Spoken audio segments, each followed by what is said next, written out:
Maybe I'm one of those people that has always wanted to do it, but it's like a pipe dream for me, you know, and then you set it, you change your dreams and then you grow up.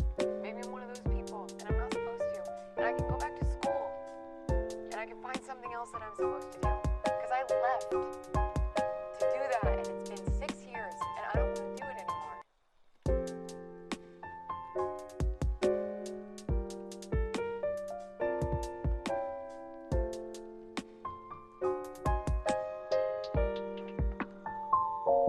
Why?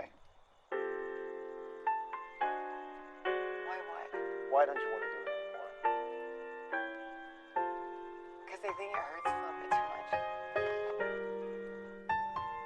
You're a baby. I'm not a baby. You I'm are. trying to grow up. You're crying like a baby. Oh my God. You have an audition tomorrow at 5:30.